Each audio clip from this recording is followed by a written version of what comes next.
قربانی کن لوگوں پر واجب ہے؟ سب سے پہلی چیز مسلمان کا ہونا، غیر مسلم کا نہیں۔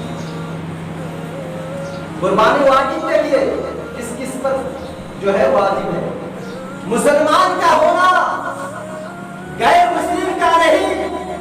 نمبر 2 مقیم کا ہونا، مسافر کا نہیں۔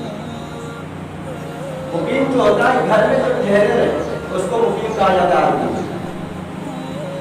اور مسافر جو سفر کرتا ہے۔ ایک تو حاجی لوگ ہوتے ہیں سفر کرتے ہیں، اور ایک جو ہمیشہ سفر کرتے ہیں، سفر کرتے رہتے ہیں۔ اور حاجی لوگ جو ہے سال میں جاتے ہیں، 2 سال میں 3 سال میں جو ہے حج کرنے کے لیے جاتے ہیں، تو وہ کر سکتا ہے، ایسی بات نہیں کہ وہ سفر میں نہیں کر سکتے، کر سکتا ہے۔ اگر آپ کو اس کو سویدھا ہے، ہر چیز کی سہولیت ہے، وہ قربانی کر دے۔ لیکن مقیم پر واجب ہے، مسافر پر نہیں۔ نمبر 3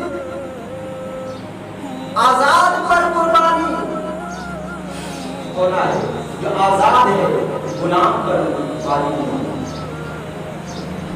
غلام پر واجب نہیں ہے۔ نمبر 3 کیا ہے؟ آزاد پر، غلام پر نہیں۔ اور نمبر 4 بالغ پر، نابالغ پر واجب نہیں۔ بالغ انسان پر،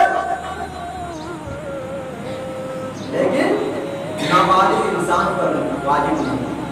اور نمبر 5 عاقل پر، مجنون پر نہیں۔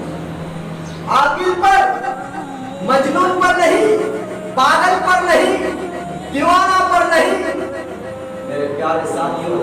اور نمبر 6 جو ہے صاحب استطاعت پر، مسکین پر نہیں۔